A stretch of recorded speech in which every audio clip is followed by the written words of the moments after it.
all aware of the passing of Sri Puneet Rajkumar, let us offer a moment of silence to remember the departed.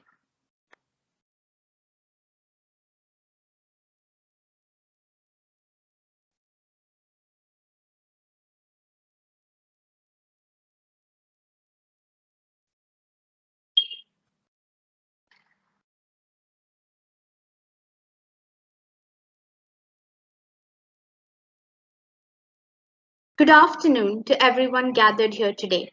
Our resource person, Ms. Nancy D. Rosario, Head of the Department of Economics, Professor Anita Norona, respected professors, and my fellow peers. As first-time job seekers, we would have numerous doubts and apprehensions about taking that first step and applying for that dream job. In today's lecture, we will be looking into the essentials of building your resume and preparing for an interview. On behalf of the Economic Forum and Oikonomika, I welcome you all to this session. I invite Professor Anita Norona, Head of the Department of Economics, to address the gathering. Over to you, ma'am.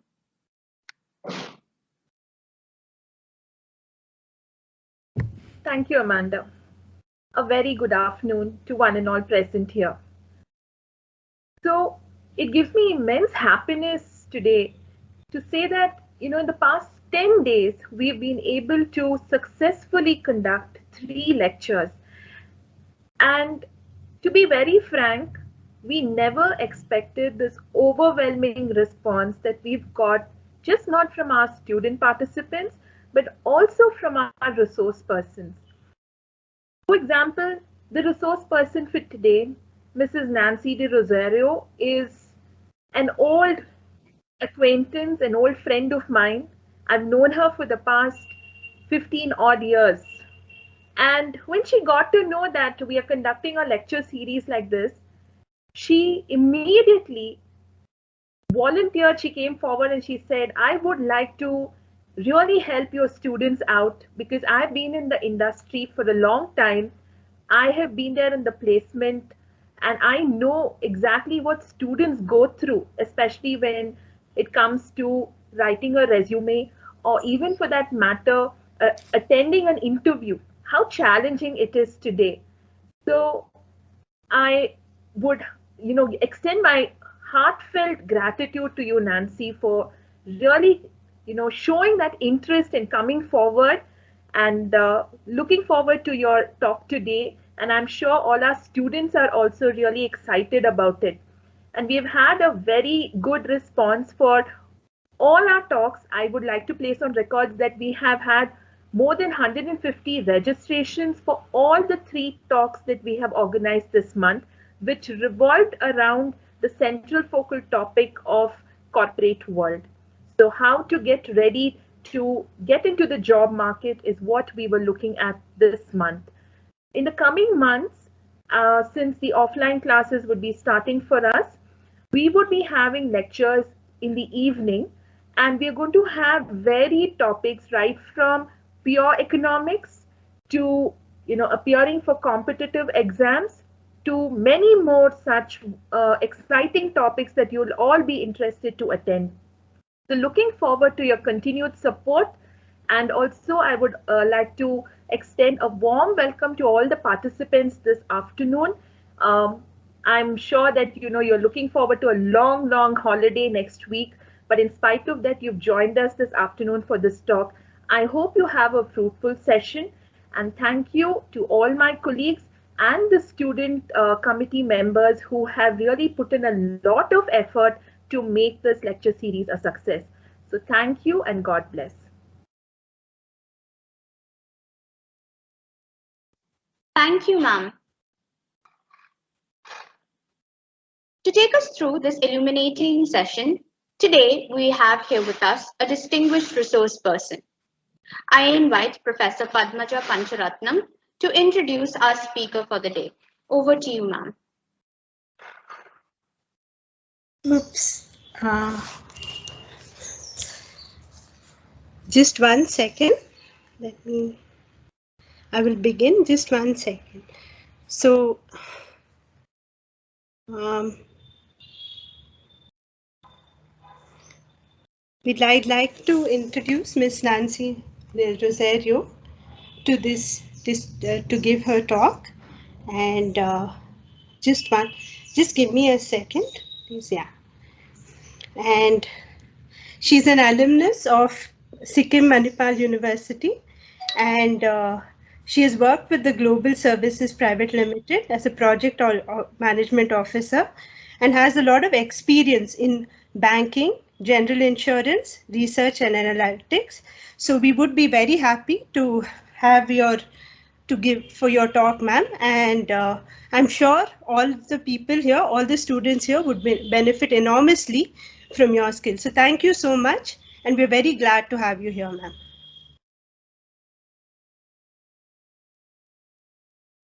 Thank you, ma'am. We welcome you, ma'am. The stage is yours. Over to you, ma'am.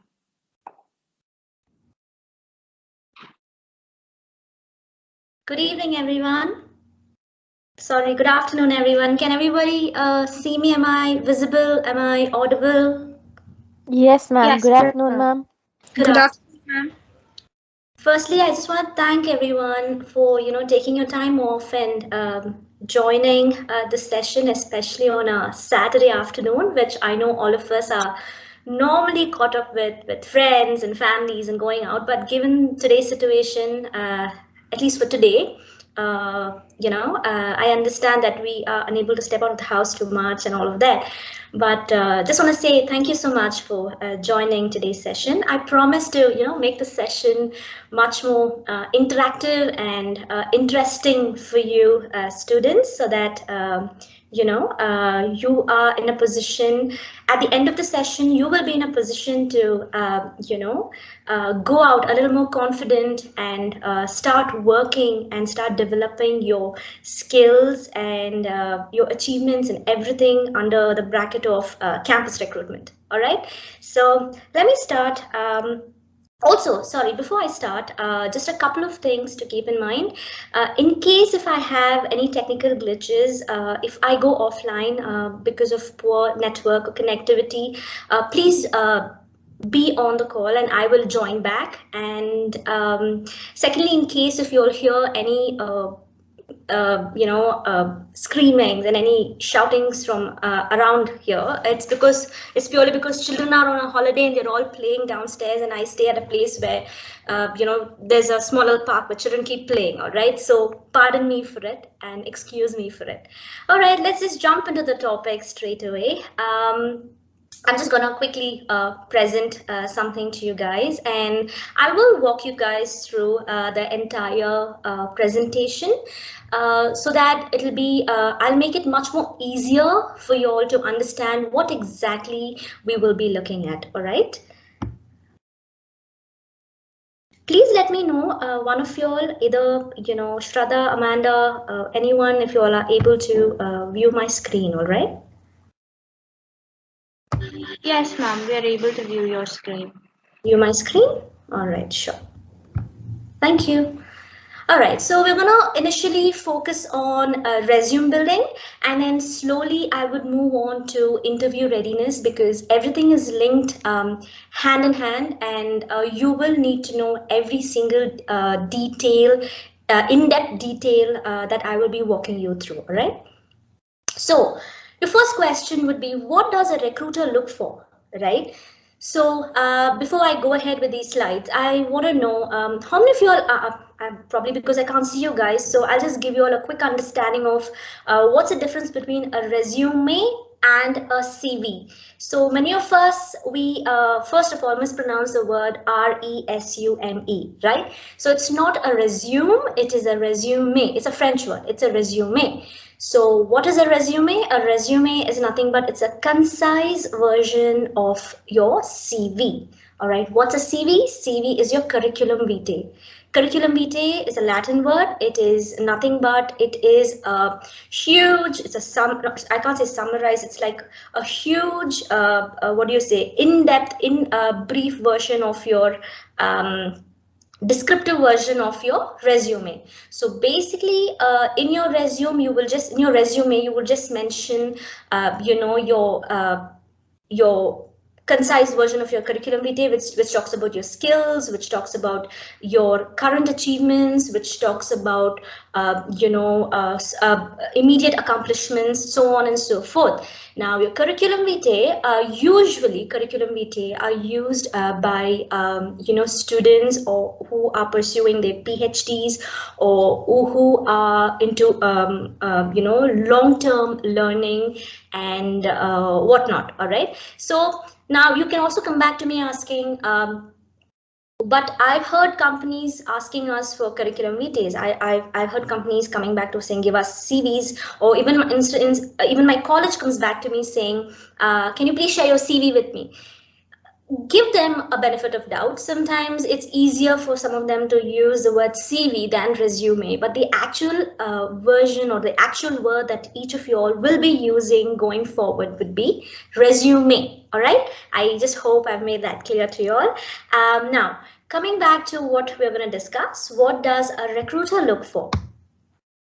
These are the only, say, 1, 2, 3, 4, 5, 6 points that a recruiter from any given company, be it a well-known company in India, abroad, anywhere, they would look for these basic 6 details in your resume. Now, I have put it across, I've placed them in such a way that it shows you how it flows, right? Right from, like, say, take it from 100% to a 10% graph. So firstly, you will need to know your objective or your goal. All right. So your first information that you will need to work on is your objective or goal. Now, what is an objective or what is a goal? An objective or a goal is your purpose statement. It is a statement that will define you as an individual. All right. Now, you all can come back to me, ma'am, I don't know what would define me as an individual. Come on, you guys need to know one good quality of you all. Are you a good team player? Are you a go-getter? Are you loyal? Are you a person of integrity? Build your objective or your goal statement around you, because that's what is going to market you in any industry. All right, it's very, very important that you build your own goal statement. Now, you all can come back asking me, ma'am, but it's going to be ABC. How do I do it? We'll get to it. We'll come to it as to how we're going to do it. In my experience, what happens with this goal statement is most of us, because we think, it's easy now, we have Google, we have 100 other applications where we can just go and get information. Everybody, including people who have experience under their belt, they would just go and copy paste anything that they find on Google. And the first thing when you see, you just know it's fake, right? The moment you see a goal statement, you know it's not the person who's written it. There's absolutely no originality in your goal statement. And that's one of the reasons why we just reject the resume. Their resume, because we know if a person cannot build a goal statement of their own, then what would they serve a company for? In what aspect can we believe them? It again talks about their integrity. So basically everything that we are going to talk today is going to be linked with each other in this next 1 hour. All right, so that's your goal statement. What are your key skills? Your key skills can range from, say, section A to section B, but it's always good that you have at least a basic of 3 or 4 skill statements in your resume. Skill statements can be what you're extremely good at. All right, it can be you are a good leader, you have leadership qualities in you, because you all are students, you all are not yet graduates, you all are to be graduates, and you all do not have any work experience. Anything that comes under skills under your purview in college. So maybe you are a person who, you are a good team player, or you are a person who is pursuing some sort of an extra extra training. I'm sure most of you all would have extra trainings and extra additional activities that you'll have to be a part of, if I'm right. So say if you'll have learned something new, Excel, or say if you're good at PowerPoint presentation, if you are a public speaker, they all come under skill set. Or if you are a people's management person, say people management doesn't only have to be like people like me or anybody in the corporate industry. You can identify as a people management person at your own individual college itself. Say for example, if you have if say a lecturer or one of your teachers ask you to just say what do I say? Okay, there's a fest coming up, an economics fest coming up, and I want 100 children to be divided into a team of 25 each. So that's 4 teams, and I want you all to work together, right? So when you're working together, what happens? You'll have conflicts, you'll have disagreements. Some of them wouldn't turn up because of ABC, XYZ reasons. And how do you manage them? So there'll be at least one in 25 of you all who can be identified as a people's person, where you get them together, you understand your team's what do you say, strengths and weaknesses, and how are you going to work through their weaknesses? How would you pull the team together to make sure that your team stands the best in the fest that is conducted, or maybe an intra-class fest or an intercollegiate fest? So that speaks more about you as an individual, right? So you can write them, you can put them down under your key skills.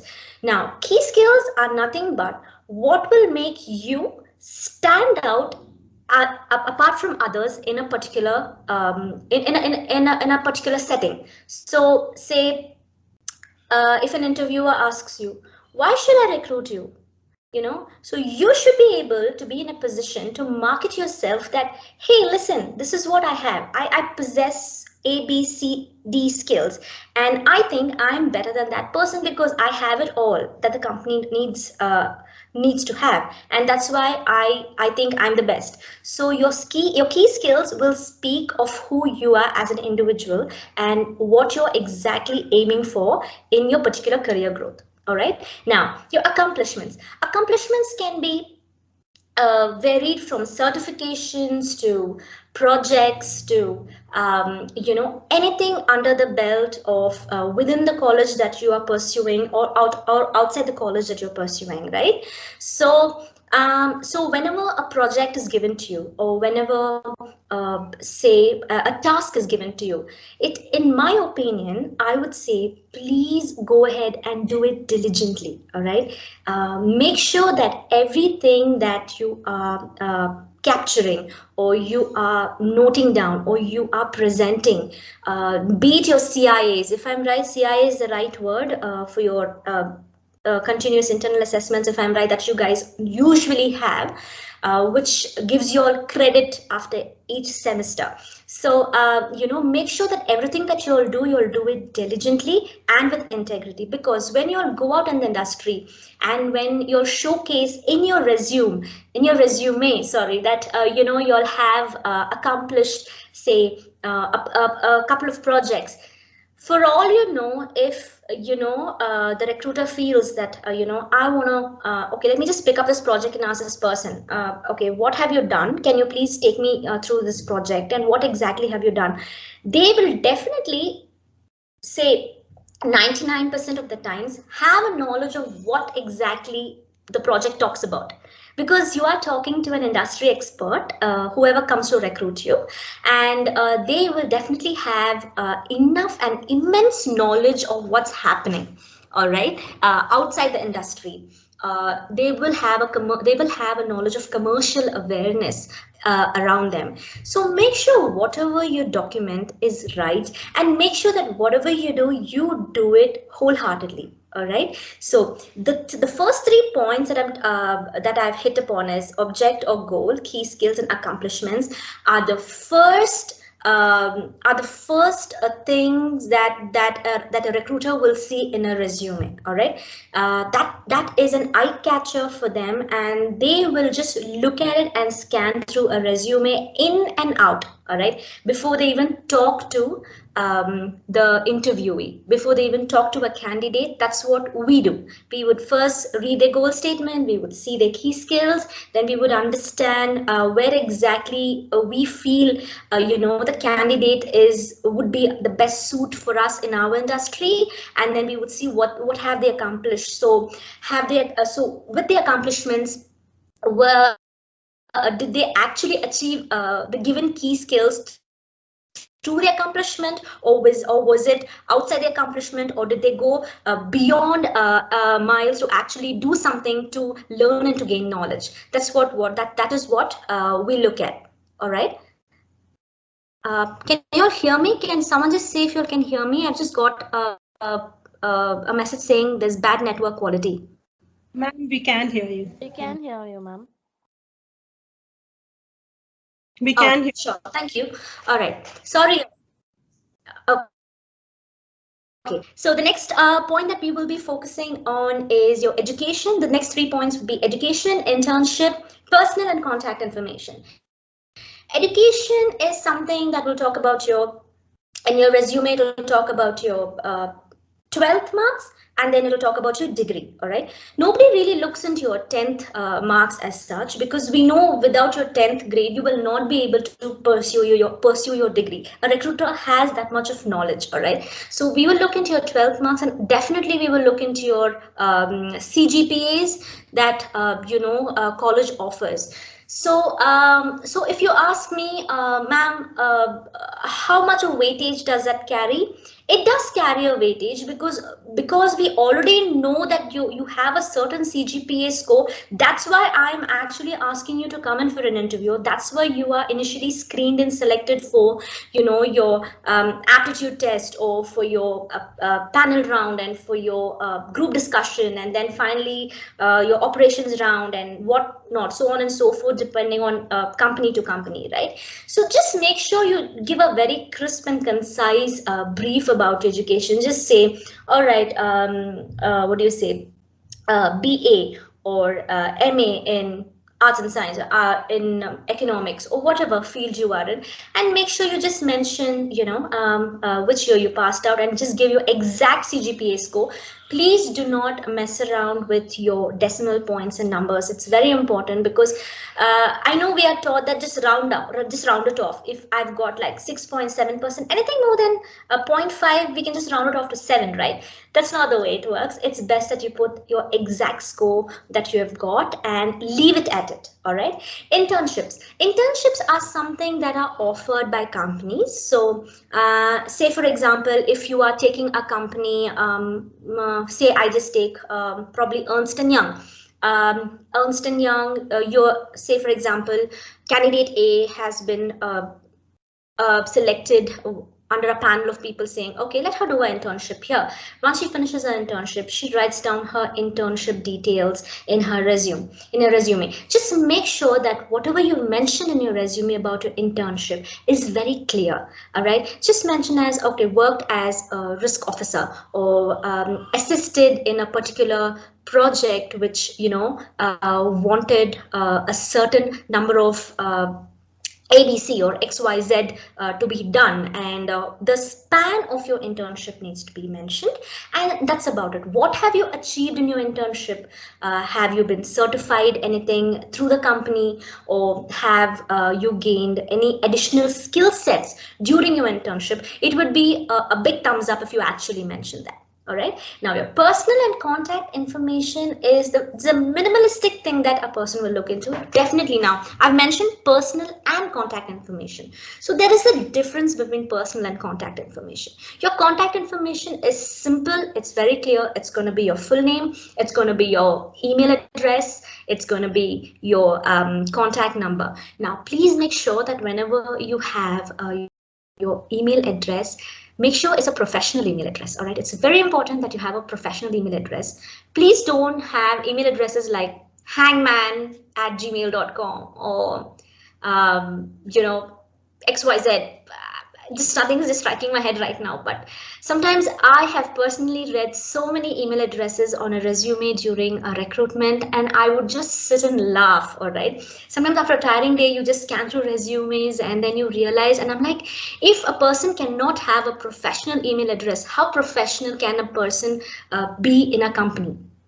Right? It actually gives out how you are. It actually talks about a person themselves, right? So that's very important. If you have a LinkedIn profile or a social media profile, preferably LinkedIn, I would encourage all you undergraduates who are to be graduated and postgraduate students to make sure you have a LinkedIn profile. It would be lovely if you guys are connected through LinkedIn, because you will also be able to network with a lot of brilliant leaders on LinkedIn, and also at the same time you will be able to learn as to how your LinkedIn profile needs to be built, and it will help you, it will help recruiters in the futuristic standpoint to also look at your profile and probably narrow down on a lot of probably narrow down on profiles if they want to come back to you and ask you,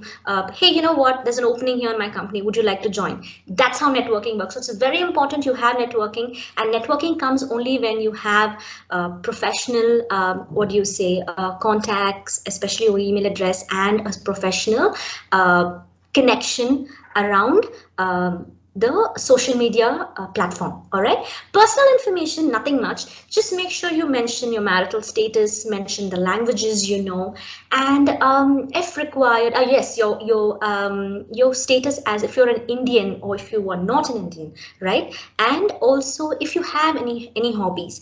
It's not really necessary that we actually look into hobbies as such. It is just there for us to just know the lighter version of you. But other than that, this is just the basic that we will be looking into. All right, so I have rated this in a way that from criticality standpoint, from from your goals and objective to your personal contact, and this is where it is. Now I'll just take you through a quick good resume. This is just a basic one. I'm not asking you all to follow this sort of a resume to the T. It is just for your understanding, because resume formats can change time to time, month on month, year on year, company to company. It totally depends as to how it changes, right? It's just a basic description of your resume, so of how to build a resume, so that it'll help you plan yourselves or put yourselves in a better position for a job opening. All right, from a career standpoint. So you can just have a person's name mentioned, you mention your location. Sorry, I forgot to mention that in my previous slide where I spoke about personal and contact information. So this comes under contact information. So do you see the first part which shows the name Alia Mohammed, and then it talks about your professional summary. So that is this part is exactly what I was talking about. It talks about your professional summary. So it just says, a recent graduate of a top tier university with a self-starter attitude and experience in data analysis. Now, can you see something which says self-starter attitude?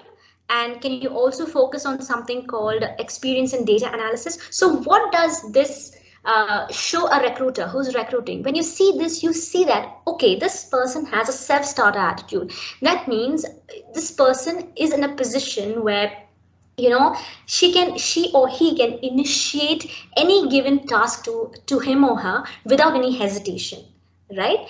Building process solutions. What do you mean by building process solutions? Building process solutions, nothing but you are solution oriented, right? It talks about how solution oriented you are as a person. Maybe in your real life, or even if you enter a corporate industry, it talks about you as a person, and it talks about and leading people to achieve quality outcomes. That means this person who has written this particular resume says that I will make sure that I have eye for detail, and I make sure that whatever I do for you as a company, or whatever I contribute to a company, will be at 100%, right? And I will not compromise on my quality of work. So it gives you exactly if you ask me from a recruiter standpoint, I would see self-starter attitude, I will see solution, building process solutions, and I will see quality outcomes. Simple, leading people to quality outcomes. This person is willing to lead the company I'm in, or the company I'm recruiting her for, to get good results, right? So that's what I would be looking for. And then you have something called insert professional photograph. See, that's why I've just strike that out, and I've said if the company requires you to have a photo, a passport size photo fixed, please have that affixed. If not, it's absolutely fine. Then you have your educational background. Remember, we spoke about this in the last slide. It is just an understanding of how exactly you need to mention them. Again, it's up to you. If you want to mention the way you feel would contribute to your career growth, please go ahead. But this is just a basic understanding of it. You have your key skills.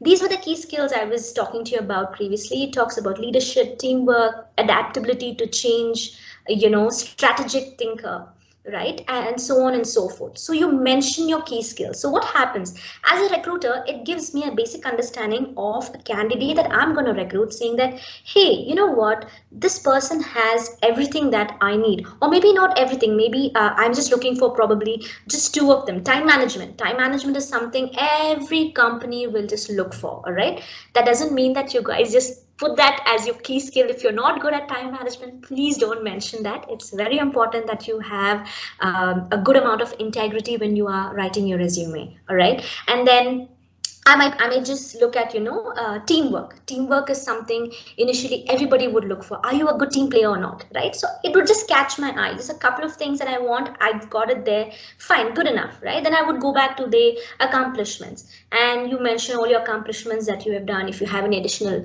education, certifications, etc., mention them. Internships and projects, as I mentioned, it's mentioned there. And then you have your personal information mentioned there. Why do we ask you to mention the languages known to you? It's only because say sometimes some companies may require you to travel to different states or travel to different countries. It's not necessary that you need to know an international language always.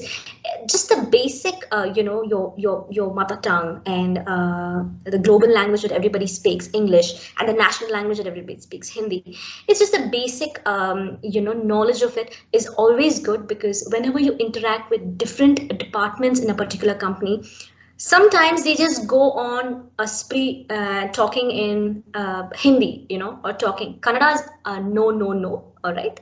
Though it is our language in Karnataka, Kannada, they do talk, but sometimes, right, it totally depends on situation. You just have to gauge the situation, and that's it.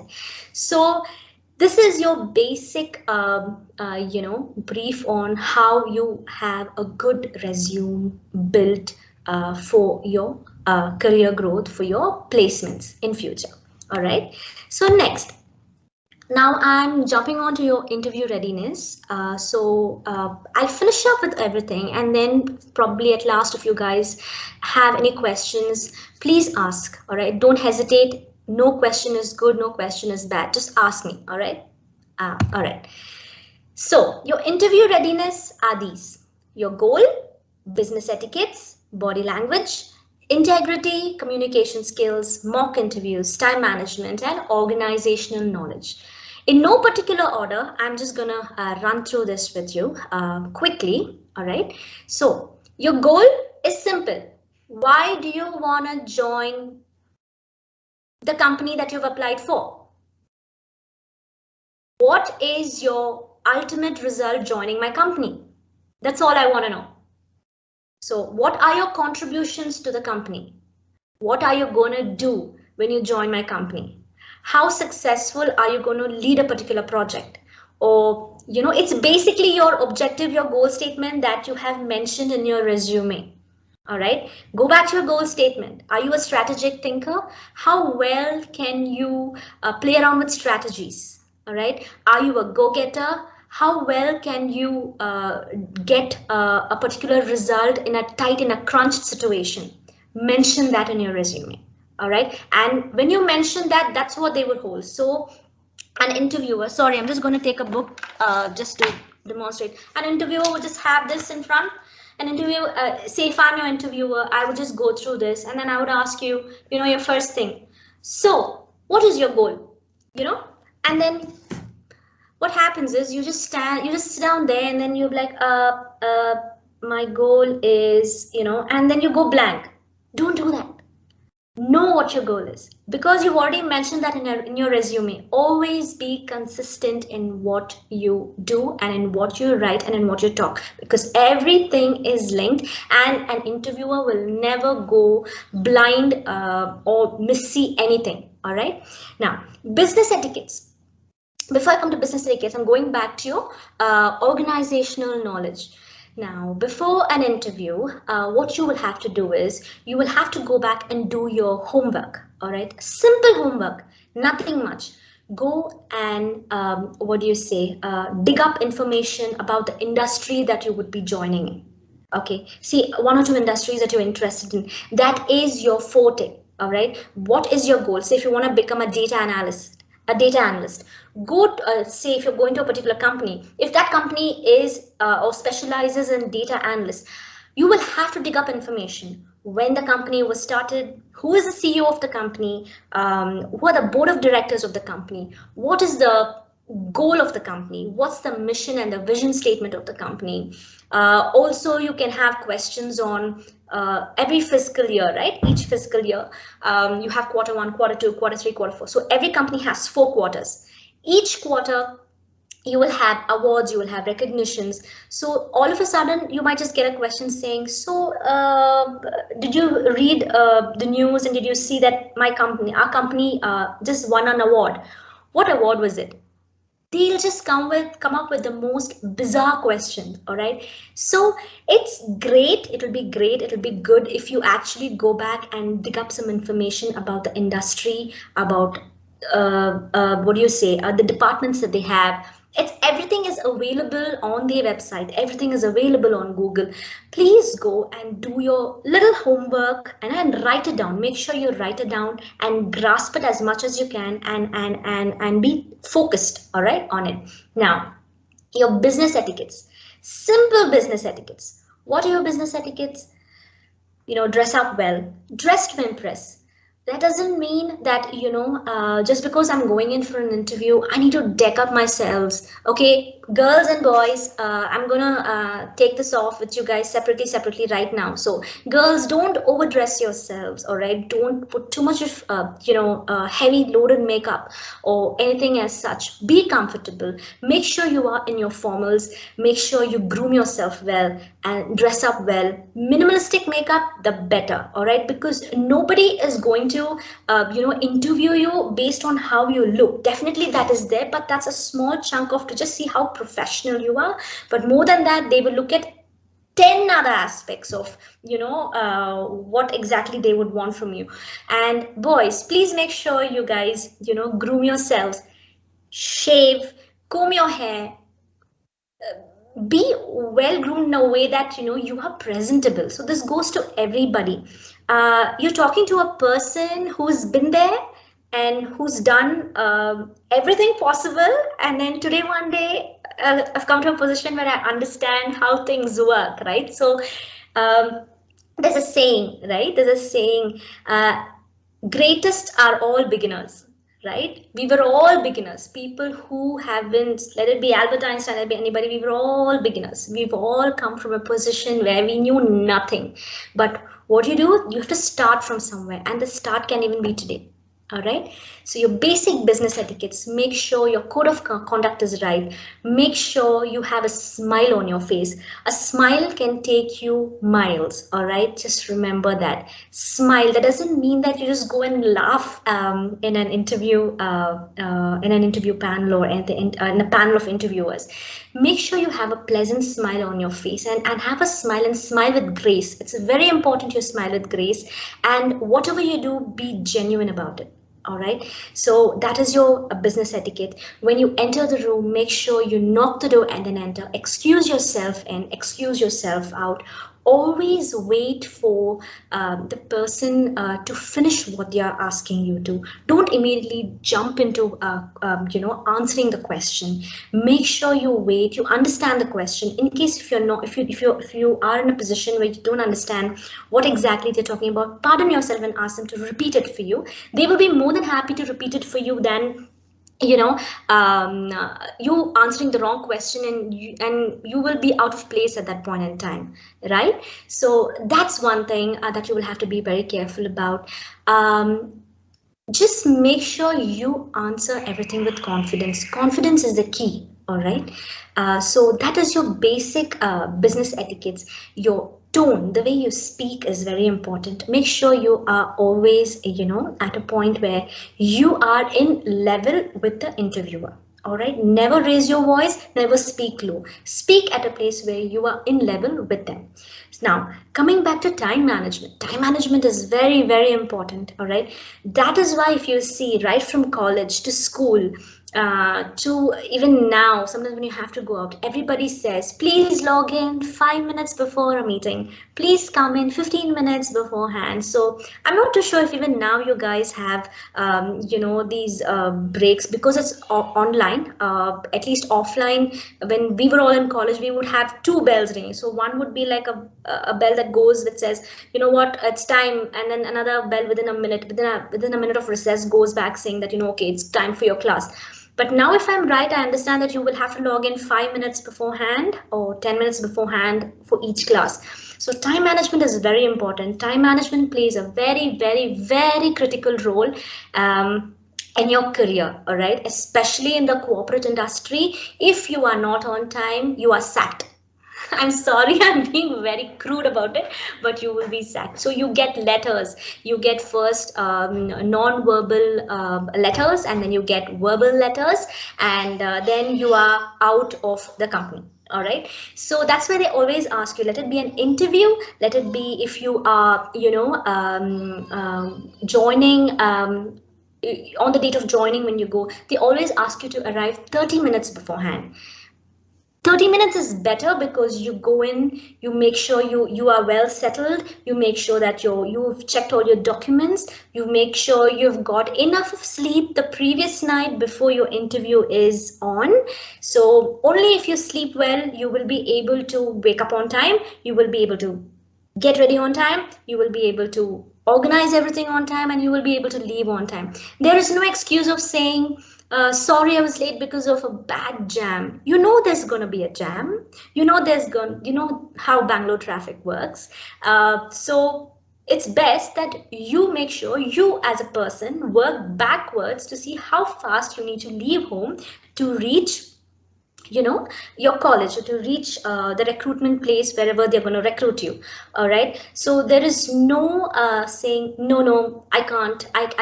And last minute, when people say, especially with time management, when it comes to time management, I've been there. I have interviewed more than say 700, 800,000 candidates easily. So when I have read resumes, and when they come, and we ask them to come 30 minutes beforehand, only because to make sure that, when we have client rounds, when we have different rounds, they are there on time, we will be able to gauge them to see how they are. The first answer that most of them give is, sorry, I'm late because of traffic. If not, they'll just kill someone in the family. They'll say, my uncle passed away, my grandmother passed away, my grandfather passed away, someone met with an accident, unwanted circumstances just came our way. So when you put something like that down the line, we as recruiters, we already know that you are lying. Maybe some of you all are genuine, but this can't be the case all the time, right? So to a point where we can't say a yes or we can't say a no. So we just gauge the situation and you are a reject. Simple as that. That's how crude the industry is outside. All right. So there is no space for saying, okay, it's a family issue, blah, blah, so on and so forth, right? There's nothing like that. You have to manage your time. So the day before your interview, just make sure you organize your folder. That shows how organized you as a person are. right? Make sure you have your certificates. Make sure I'm covering all of this under time management because it comes under time management. All right, your how organized are you comes under time management.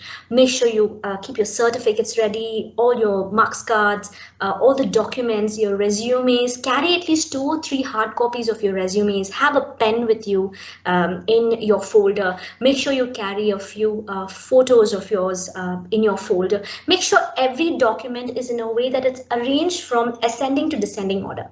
Never have your documents arranged from descending to ascending order.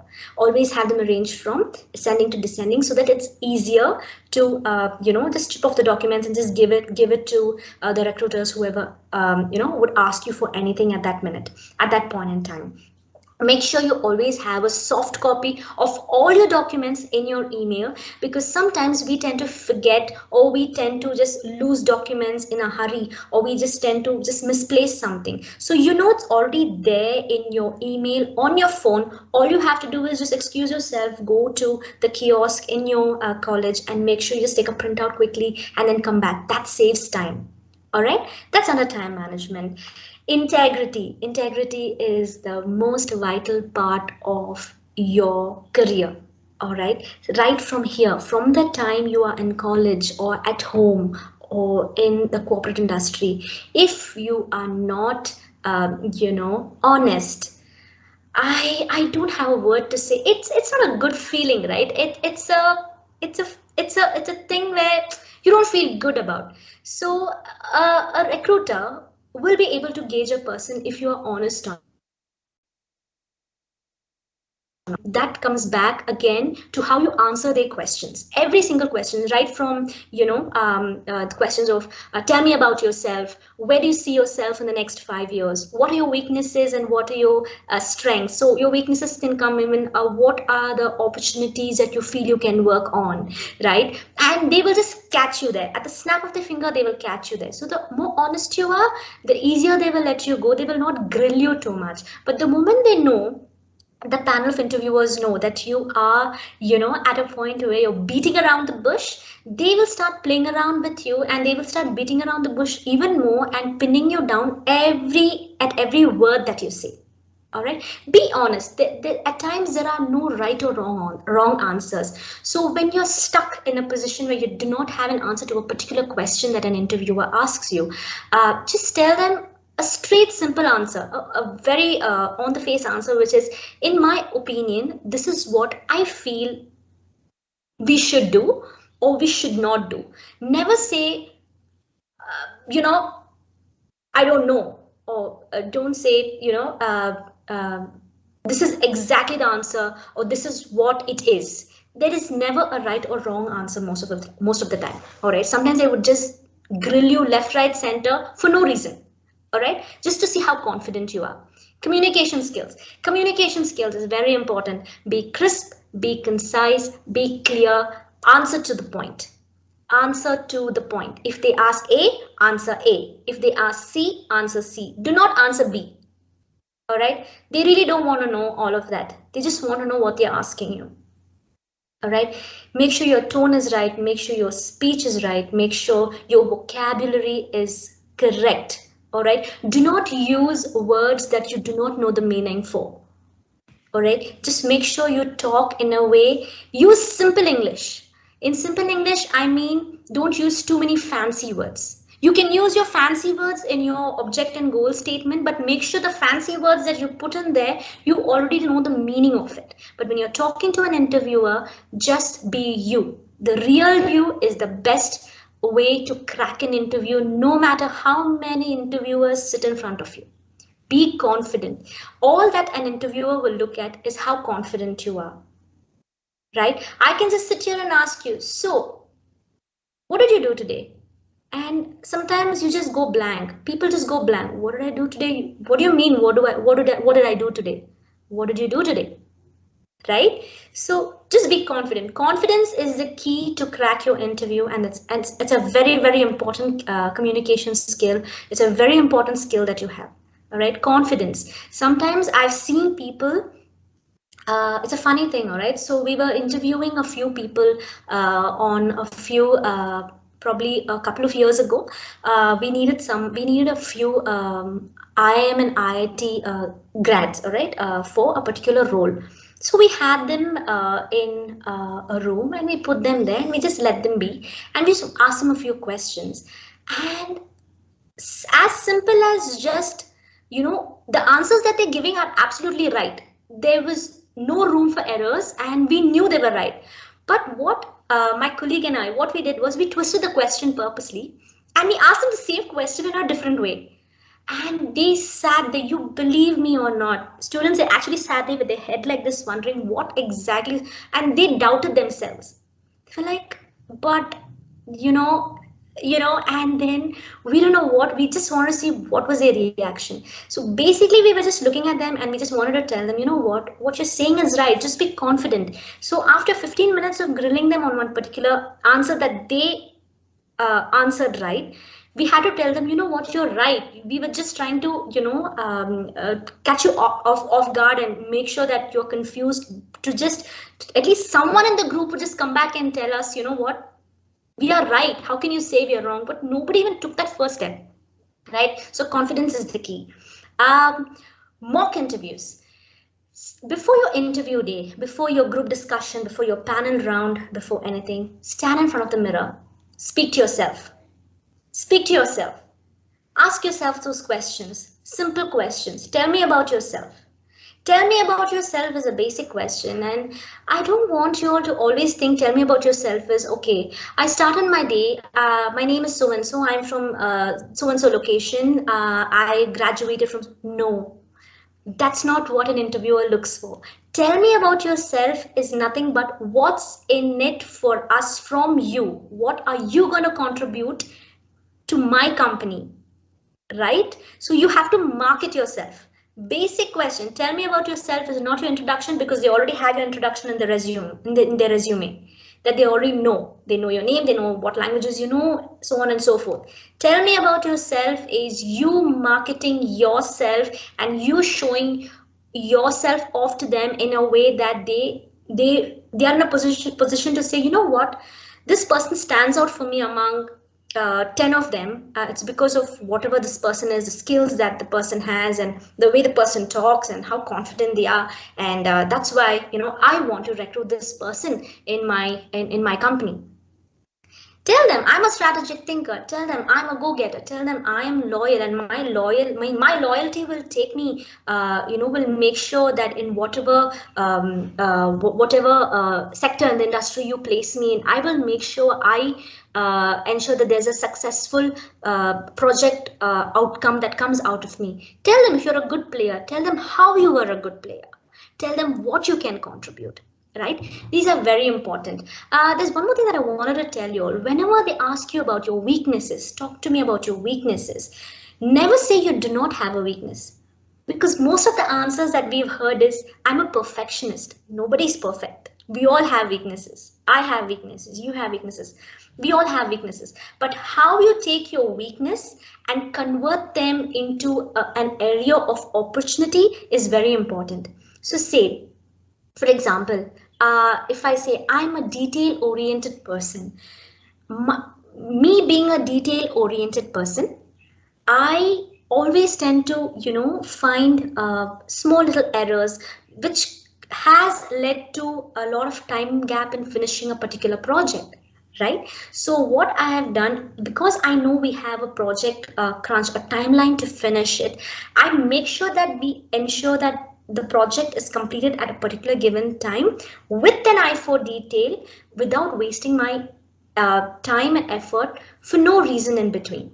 Right? So basically it talks about your efficiency and it talks about your effectiveness overall on how you're managing your project, and it talks about your weakness, how you're turning your weakness into an area of opportunity, and what you have done to make sure that you have corrected your area of opportunity into your strength. That's what a recruiter looks for, nothing else. All right, it's basic. Please, I want to tell you all that please do not break your head too much into getting worried. There's no point getting worried. We are in a world where everything is a challenge and the industry is moving this fast. All right, everything is getting digitalized, everything is is on everything is getting they're all into artificial intelligence and whatnot, right? So you will have to be up to speed. You will have to be at par with each industry that you're looking for a growth, or that you're looking that you're looking at for you from a career perspective. All right, now I have everything, but still I am rejected in an interview. Why? That's because of body language. Body language is very important. If you don't have the right body language, the interviewer will just take your resume and just reject it for you. It has happened. I have done it. My colleagues have done it, because that shows what sort of a person are you. It talks about your personality as such. All right. Can someone just play that video for me? It's a quick 4-minute video. Is it Amanda or Shraddha? Anyone? I'll stop presenting my screen.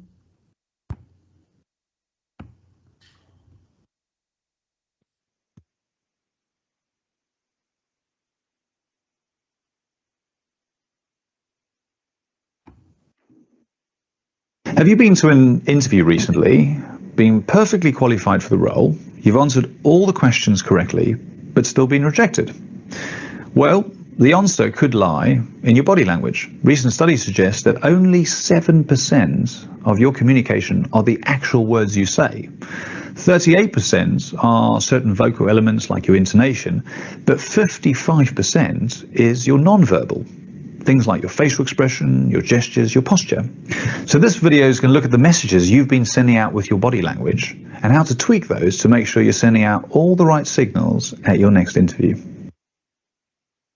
So think about your body posture. A very natural thing for people to do is to slouch in the chair or fold their arms.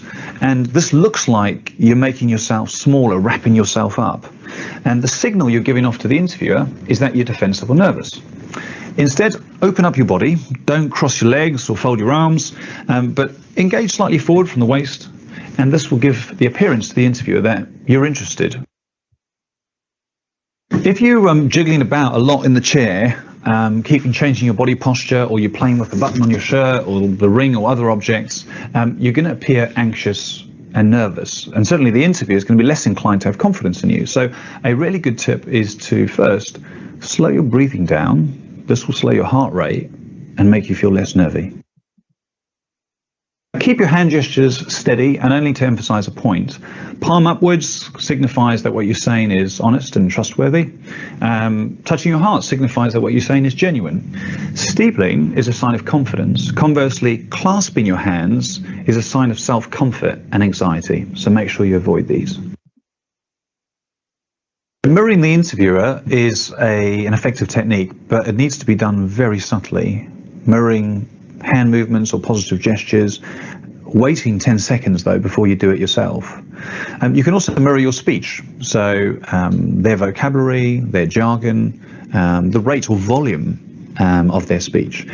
People trust those that are similar to themselves, so this makes the interviewer feel at ease, and you're more likely to build rapport with them. This is so important. Interviewees often avoid the gaze of the interviewer, or they look down. But by looking at the interviewer's eyes, you're asserting your confidence, your trustworthiness. Instead of staring at the interviewer, alternate your gaze between the left eye, the right eye, the mouth, maybe every 3 seconds, just enough to see the colour of the interviewer's eyes. For panel interviews, make sure you look at everybody, but specifically focus your attention on the person who's asking you the question or is speaking at the time. To avoid line signals, the main rule is avoid touching your face. So especially your nose, your mouth, your ears, your sideburns. These are all signs that will suggest to your interviewer that you're being dishonest with the way that you're answering their questions. So the handshake is an obvious one, but so many people get this wrong. It's the unspoken word that initiates conversation in any social or professional get-together. Too firm, and you'll seem too dominant. Too weak, and you'll seem underconfident. Instead, always initiate the handshake, match the interviewer's grip, apply the 1-2 second rule, smile, and repeat their name. By putting these body language tips into practice, you'll be giving off the right impression at your next interview. Now, all you need to worry about is what you're actually going to say.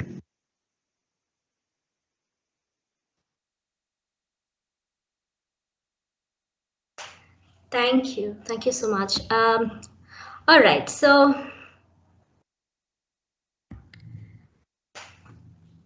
okay. So this is a part of your interview readiness. This is something that I want you all to just hold on to. It's like your Bible, all right? It's like your Bible. It's called the STAR method. All right, just a couple of things and we are done. So what is the STAR method? STAR method has always clicked in every single interview. All right, every single interview it has clicked. And this is your STAR method. Your S stands for a situation. Then you have a task, you have action, and you have result. All right.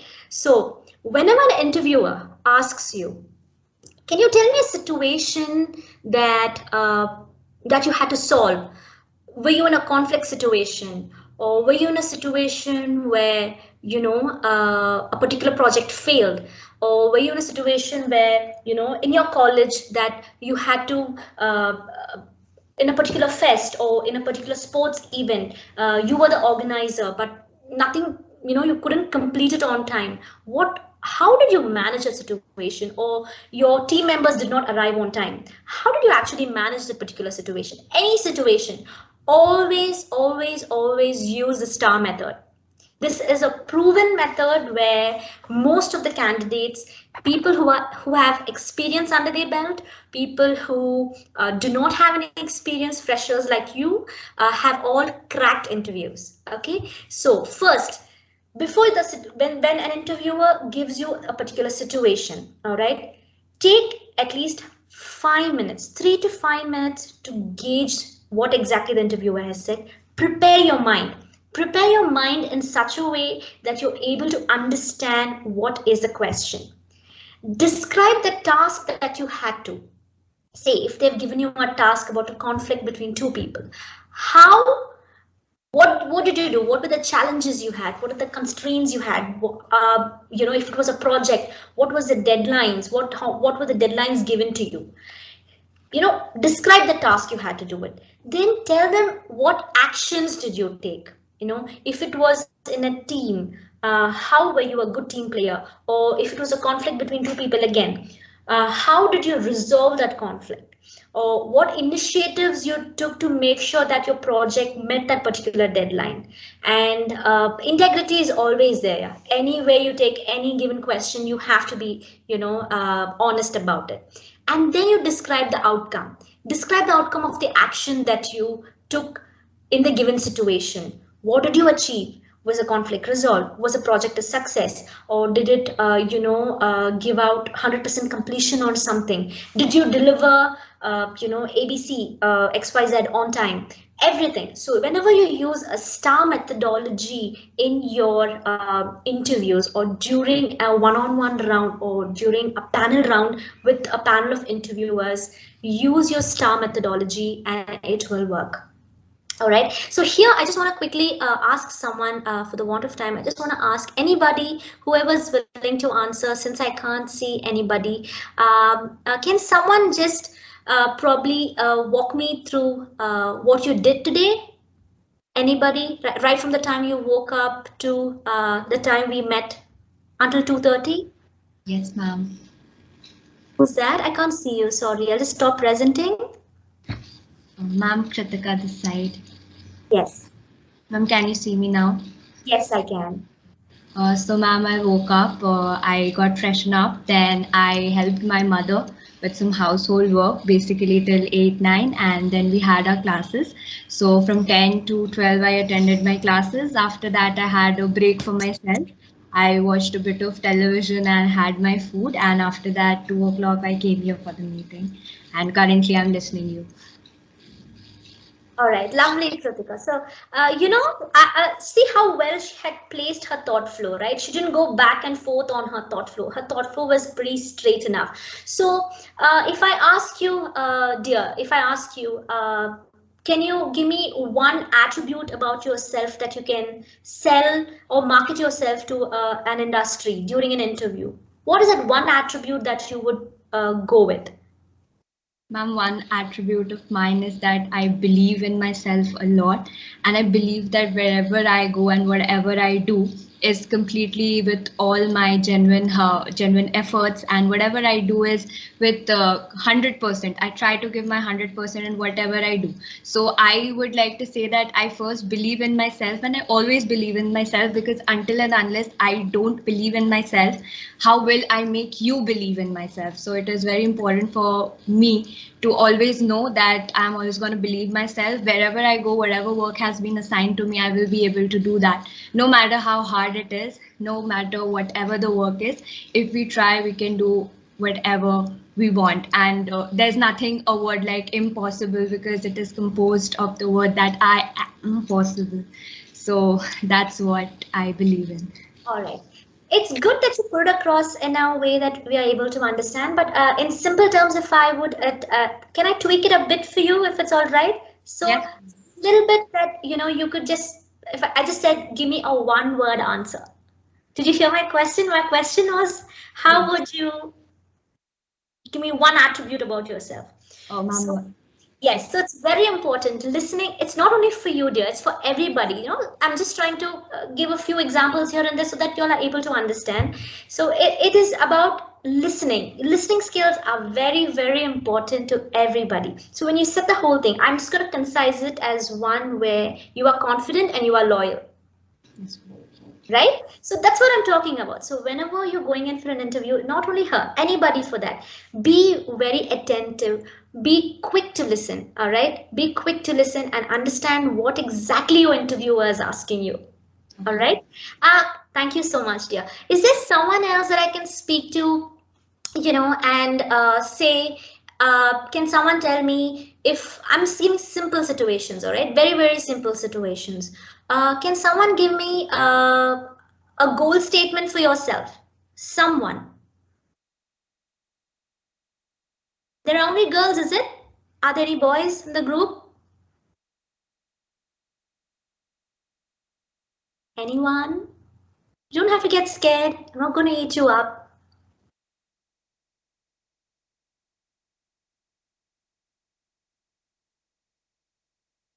Anyone? No? Ma'am, if I may? Yes, please.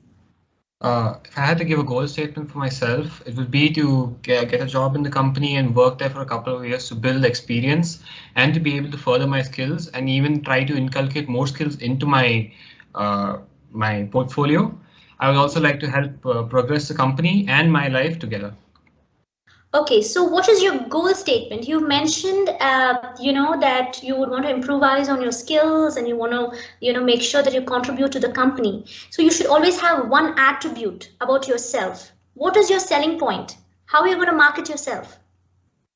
I would like to use my leadership ability to be able to bring the company together and help them achieve their goal. Okay. Okay, leadership. Leadership can be classified into, I'm just going to grill you a little bit, okay? Please don't be out of place, all right? So when you say leadership, what kind of leadership qualities can I see in you? I didn't get your name. What's your name? Sorry. Ma'am, my name is Tirth Naran. All right, sure. So what kind of leadership quality can I see you? Are you a people's person? Are you a person who loves to listen? I'd like to say that when it comes to my form of leadership, it's in particular helping bridge the different strengths of people together. So everyone has their own strengths in what they do when it comes down to accomplishing a task. I want to make sure that all of them are able to focus on their part and with 100% efficiency so that there's no overlap in tasks being done and it can be done as quick as possible. Good. All right. So what I'm going to name you as a go-getter. All right. You have a go-getter attitude. Do you get it? Yes, ma'am. Yeah. So you can use these small little words, right? That will be a selling point for you, for everybody, for that matter. All right. Okay. So one last question. Good job. Very proud of you, both of you all. All right. One last question for you all. Can someone? Monday ko. Friend ka birthday, we all are going to celebrate. So. Okay. Maybe there's a glitch. All right. So can someone give me a situation that you were in? Say you were in a class project and for some reason one of your member in your project fell ill and the deadline is tomorrow, but you have not even finished 50% of the work. Can someone use a STAR methodology and help me with it? I know it's too quick. There's no right or wrong answers, all right? I'm here to help you guys out. I'm not going to pin you all down for it. Anyone? Or anything for that matter? Anyone? Someone has raised their hand. 19 EPS 91. 19 EPS 91. Yeah, Ma'am, go ahead. ma'am, my name is Sanjit Ghosh, ma'am, and I would like to give one example. I was actually working in this digital marketing consultancy firm called Crimson Cobalt Digital. Okay. So over there, I was one of the interns, and I had a few other interns also. And there were 5 interns, and there were only 2 interns actually working. The remaining 3 were really idle. They were not completing their assignments. So what happened was that the burden fell on both of us, me and my fellow intern, and we had to do a few directory submissions to increase our organic ranking. Okay, to increase our ranking organically. So there were a lot of directory submissions which we had to do, and it was actually divided between all the 5 of us, but then we both had to do it. And there also came a point when those interns did not write their content. We had to write content for this website for TIS, and they were not even doing that and updating their Excel sheets. So again, both of us had to do that. And luckily, the fellow intern was my senior in the company, so he was able to guide me a bit, and both of us together managed to finish the work. And yeah, we got appreciated for our work also. So that is one example I would like to give about how I was able to complete my goals in that internship, in one of the goals in my internship. All right, good. So you said that out of 5 of you, only 2 of you were there, 3 of them were not there, right? Due to whatever reasons. So, so whenever you speak about such projects or anything of a crisis, a situation that you handled in front of an interviewer, all right? First of all, I want to thank you for actually coming up and talking about it. So whenever you talk about things like this, make sure you never put your fellow colleagues down in front of the interviewer. Okay, it gives a total wrong impression. All right, I understand the frustration because I've been there myself. There have been times where I would just hate what I'm doing, and I just sit there and I'm like, why am I even involved in this? Because of someone else, I'm going to get hit on my whatever ranking, ratings, etc, etc, etc. So make sure you turn the situation a bit. So you say, yeah, we were 5 of us due to a family emergency or due to a technical issue where people couldn't make it, and due to whatever reasons others couldn't be a part of it. So to make sure that our team doesn't go down the drain, to make sure that our team stands first on whatever we do while I was interning, and to make sure that the deliverables were on time. Use words as deliverables were met and were on time, and there were no glitches during our deliverables. My fellow colleague and myself, we collaborated together to make sure that our work was finished on time, and we actually did it on time, and these were XYZ results. Do you understand? Yes, ma'am. Thank you. No worries. Thank you. Thank you for coming up. So this is how I want you all to prepare for your, what do you say, interviews going forward. Make sure that you have a habit of collaboration. Collaboration is very, very important. All right. So so that's one of your STAR methodology. And the last that I'm going to be touching about is on your stress management, stress interview. Stress interview is something every one of us gets stressed out with, right? And I'll tell you why. You will not even know that you're going through a stress interview. They will ask you a question for no reason. So if you tell them I'm a hard worker, all right, then they'll say, why are you working hard? No, but what do you think of working smart? No, I'm a hard worker, but I'm a smart worker too. So what is the difference between hard worker and smart worker?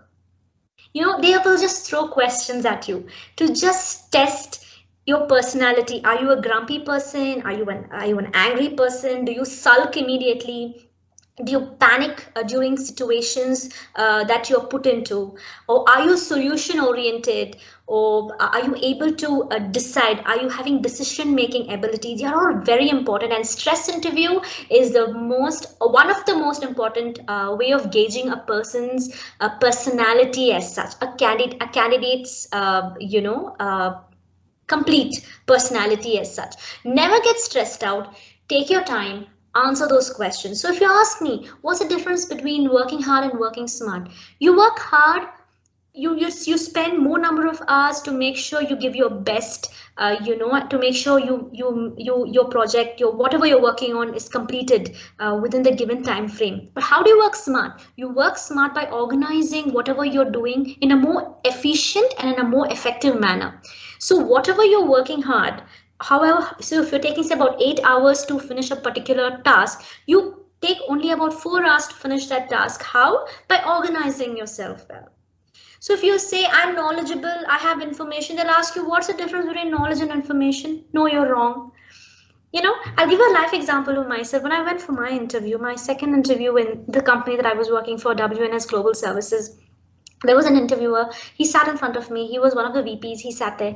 He spoke to me, and then I explained myself. He put me in a crisis situation. He gave me 100 questions. I answered, and then he just looks at me. He just takes my resume and he just throws it in front of me.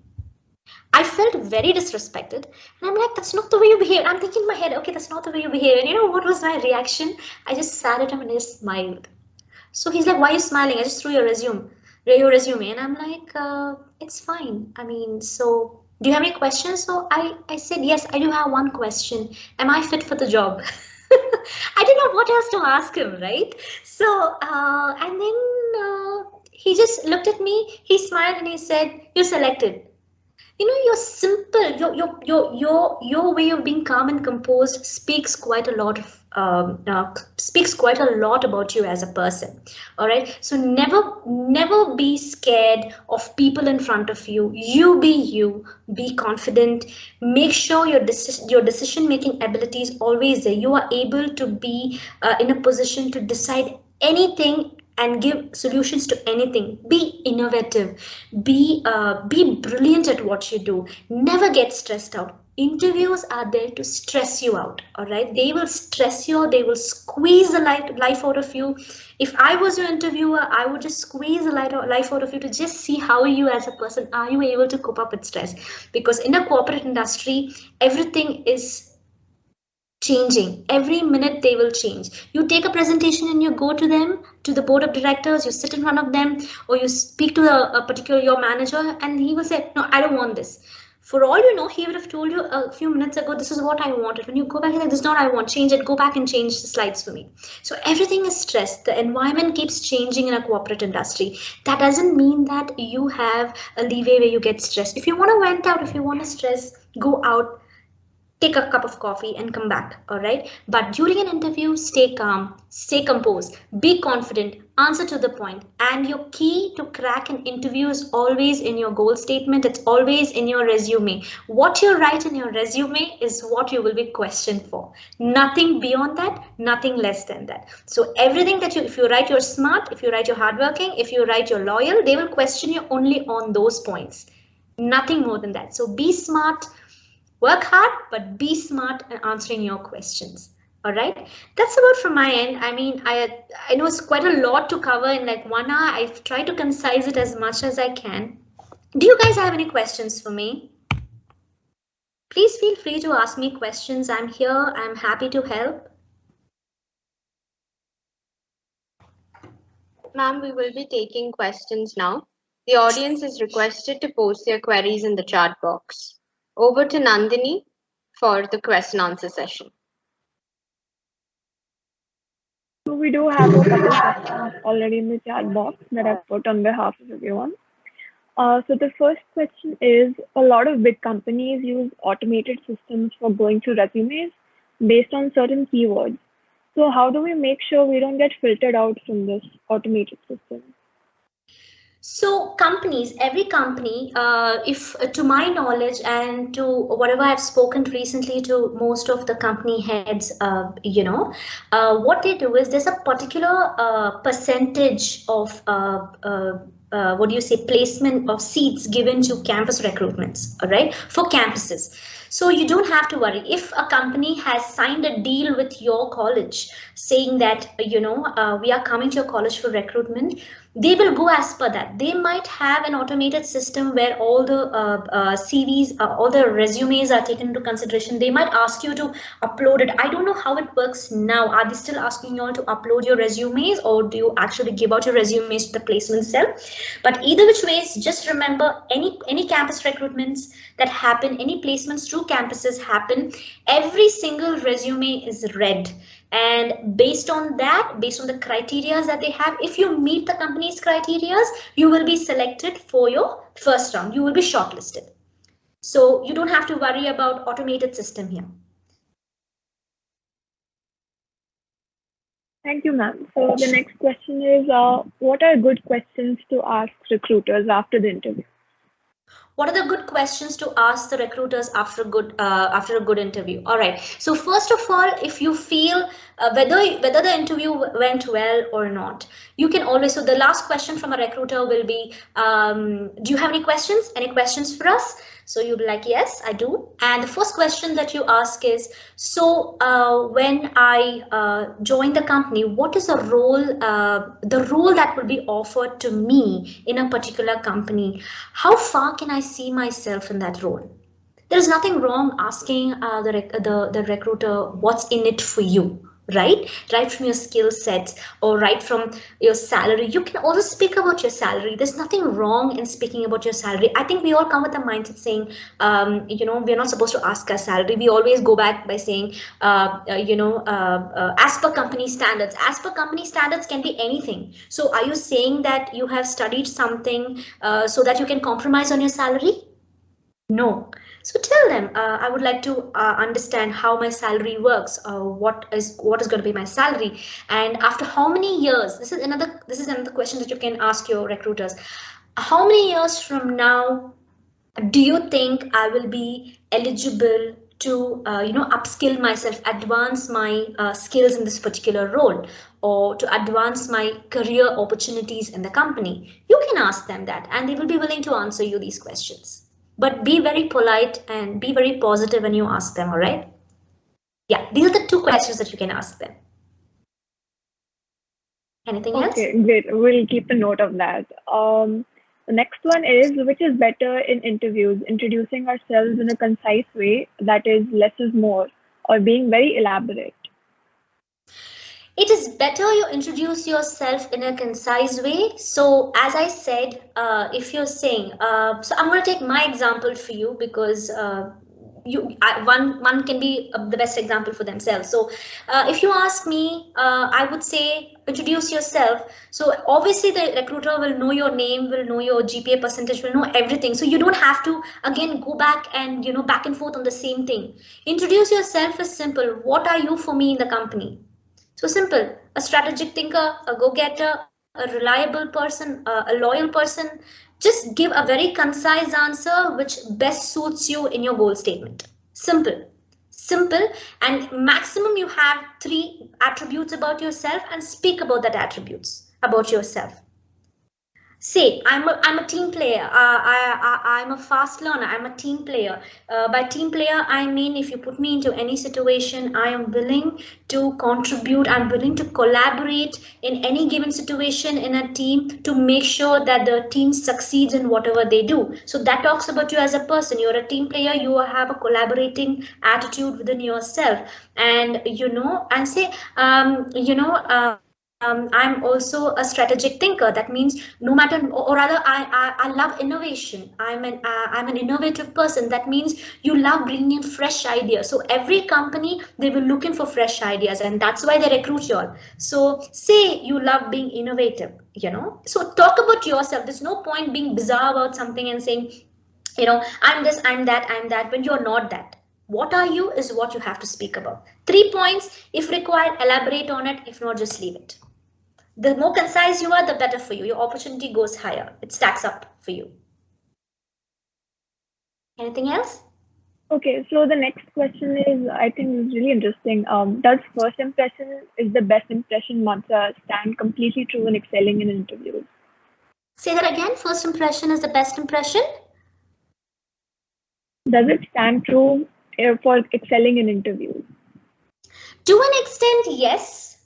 I wouldn't go completely by it. First impression is the best impression. Again, like I said, how you talk, everything comes to play. All right, how you talk, what you talk.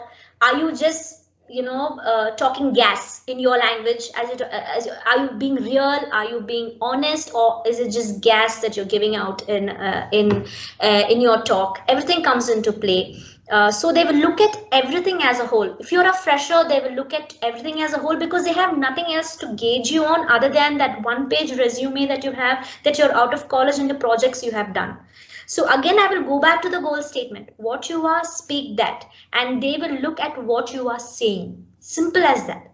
So first impression is the best impression. Yes, as long as you are honest, as long as you market yourself well, as long as you tell the company what you have in it for them from your end. What can you do for the company to be a good contributor, and what success can you get to the company? That's what they're looking in for. So that speaks about first impression is the best impression with your talks. Anything else? So on LinkedIn and other websites, we see a lot of different formats for the resume. So yes. According to you, what is an ideal format? There is no ideal format as such. Like I said in my initial conversation, my initial talk with you all, every company has different formats, but it's best to stick to what I have mentioned, your professional summary, your skill set, your achievements, so on and so forth. Just stick to the basic one-page resume that I had shared and spoken about initially on this call. Understood, ma'am. Also, how can we stand out in a group discussion type of interview? How can you? How can we stand out in a group discussion type of interview? Good question. Whoever has asked that question, I'm very happy that you'll ask me this question. Okay, so group discussion, 3 main points, and that's what you focus on. If you want to stand out in a group discussion, you either start the group discussion, or you either end the group discussion, or you keep the group discussion going. 3 points. That's it. Because if you don't start the conversation, then you will be a silent listener. If you don't end the conversation, they'll be like, who's going to end the conversation? If you don't keep the group discussion going, that means everybody is going to be bored without any content to speak. So know your content. Either you start, finish, or keep it going. 3 points. 3 golden rules of group discussion. Do not frown. Do not frown. Do not lift your eyebrows like this. Do not make these vague eyes and your body language. Be open to anything that happens in the discussion. Sorry.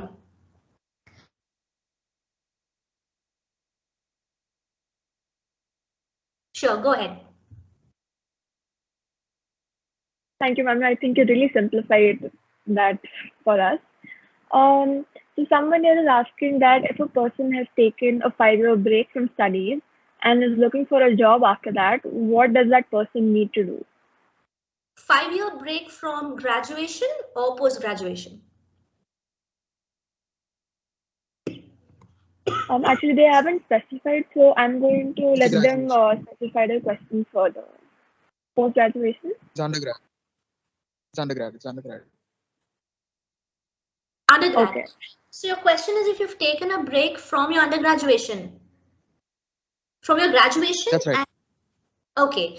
So if you've taken a break from graduation and if you want to, so can you please elaborate your question, because there are 2-3 answers that I have to it. So I want to know exactly what is your question.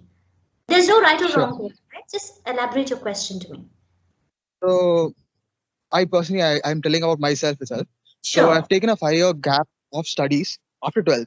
I've tried engineering for a year and then I quit out. And then I went to job and I worked there for a year. And after that, I quit the job and I worked with my dad for 2 years. And after that, I have tried doing stock marketing. I went for a course over that.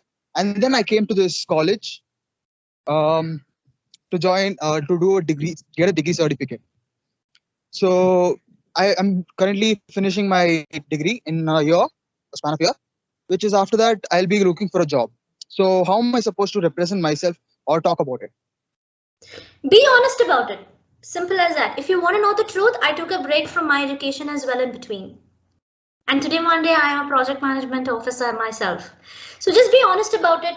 So you've put your hand into stock market, you've put your hand into, working in a firm, then you've again gone back to degree. So basically, a simple question that the recruiter will ask you. So you've tried your hands on stock market, you've tried your hands on something else, and then finally you pursued your degree. Why did you pursue your degree? Did you pursue your degree because you just wanted a degree to get into the corporate industry, or did you really want?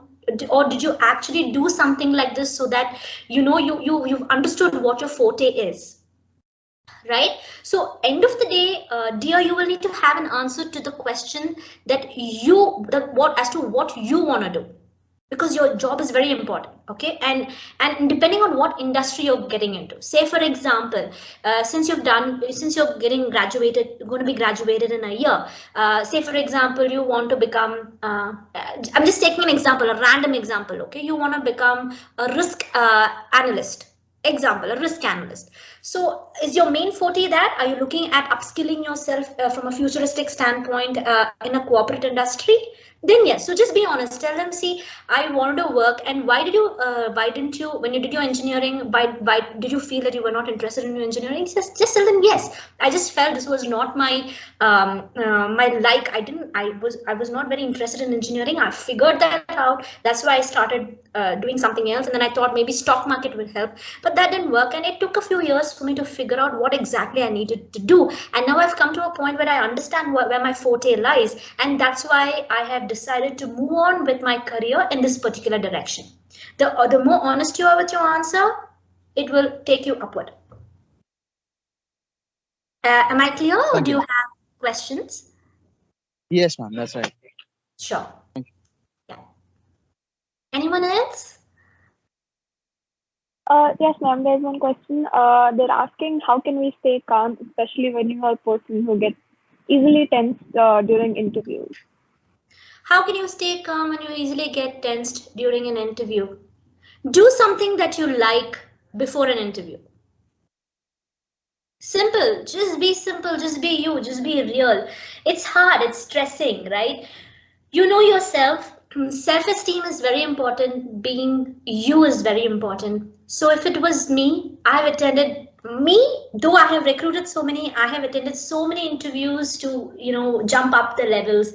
I get stressed all the time.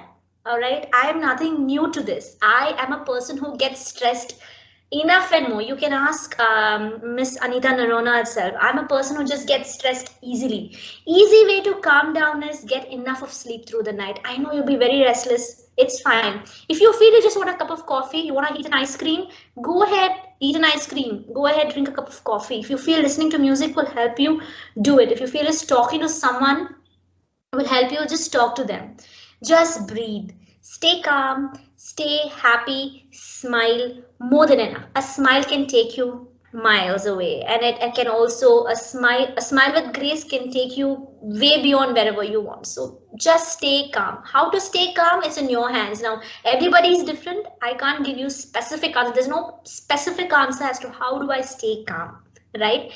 Just do something that you like just before an interview and just leave the rest. You prepare and leave the rest. Everything else will fall in place.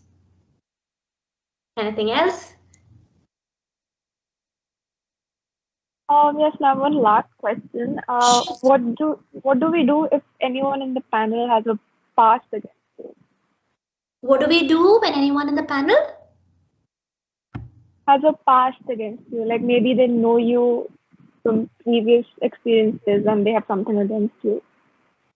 I'm unable to hear you clearly, dear. Are you saying if someone in the panel knows you already? Yes, ma'am. If someone in the panel knows you already, just act as if you don't know them. Simple. I I know they might know you, say, okay, see, I'm going to give you all real life examples without any gas, okay, because I don't believe in that. So I don't believe in gas. I believe in real and simple truths. So every time I went in for an interview, a few interviews that I had to go for my level shifts, there was my manager who was interviewing me. Now, the problem with him is he knows me in and out. He knows my strengths. He knows my weaknesses. At times when I'm really stressed, at times you just break down also, right? I would just break down. So the moment I know he is in the panel of interviewers, I would just break down, and that has happened to me so many times. Or I would just stammer. I wouldn't have an answer, even though I know I have all these answers at the tip of my fingers. I would just go blank. So the best thing to do is prepare yourself well in advance. Whether sometimes it can come as a total shocker that you would not even know that the person in the panel of interviewers. Prepare yourself for the worst. Always prepare yourself for the worst. Do not be overconfident. Go in and treat every interviewer equally there. Don't think that, okay, just because Mr. John Smith knows me, he would just, he would either reject me or he would, I would have some consideration for this panel round. No, when it comes to panel interviews, you are just another candidate for them. And one person's opinion never matters in the panel. It's a collaborative decision that is taken during a panel round as to whether the candidate will move forward to the next round or not. So treat that person as a complete stranger, speak what you have to speak, answer to the point, answer exactly what they're asking, have an eye contact with everybody equally. It's very important, and just answer and just leave it, just be it, nothing more than that. But just make sure you don't panic as a candidate there. Don't think that, okay, this person already knows, what if I'm lying? You will always have that mindset, okay, what if I'm lying? That person already knows me in and out. The best thing to do is just be honest about everything. Simple as that. And that person cannot, it's a legality issue. That person cannot tell the panel of interviewers that I already know this person. If that happens, it's a breach of policy. It's a breach of the company's guidelines by itself. So you don't have to worry about it. All right. Ma'am, there are two more questions actually in the chat box. So one is there any preference given to post-grad students over undergrad students? Yes, at times, post-grad students, it depends. Again, it totally depends if you possess extra skill sets. So if they feel that the role that they're looking for has the skills that they're looking for that particular role, they can get that only from a postgraduate's resume, then definitely they will weigh out the options for you. Nevertheless, said and done, that I will not say that there's a huge difference between a graduate and an undergraduate's weightage. The weightage is going to be the same, but again, it depends on the skills. Definitely, a person has done his post graduation after he or she has done his graduation to upskill himself or herself in a particular I'm not getting the right word. In a particular area of expertise, right? Yeah, that's the right word, particular area of expertise. So obviously, if the recruiter feels that person is good enough, they would take that person. But at the same time, an undergraduate, if that undergraduate has all the skill set required and is a person who's willing to learn and is able to communicate and market themselves better, and say why he or she is able to stand out better than a postgraduate student, definitely, why not? It's a competitive industry. Anybody can get it, an undergraduate, a postgraduate, anybody. They will always weigh out who is best and how are they able to market themselves better in the industry. Simple. So don't worry whether you're a postgraduate or undergraduate. Make sure you market yourself well. Thank you, ma'am. The last question is, if candidates are selected based on the way they represent themselves, don't the recruiters end up recruiting the best presentation rather than the most potential candidate? Say that again, dear. Sorry. If candidates are selected based on the way they represent themselves, don't the recruiters end up recruiting the best presentation rather than the best or the most potential candidate? No, it's not about how you present yourself physically. It's about how you present yourself overall as a person. They would just not look at your physical appearance. Definitely you have to be groomed well and all of that, like I mentioned earlier, but how well you communicate, how well, see, the industry is not an industry. See, all of you must understand something. A corporate industry is not an industry where they only look into how you dress up or how nice you look or how beautiful or how smart or handsome you look. They look at how well you can think, how well you're able to analyze, how well you're able to logically reason out things in a given situation. Are you a good decision maker? Are you able to contribute to the industry? So they will look into, if I'm paying you, say, X amount of lakhs for a particular year, are you doing justice, or are you able to justify what I am giving you as a person for that 1 year to the company? Are you able to, be the best suit in that particular position? That's what they're looking for. They don't go by presentation or appearance. They go by what a person or an overall potential person can give. That's what they look for.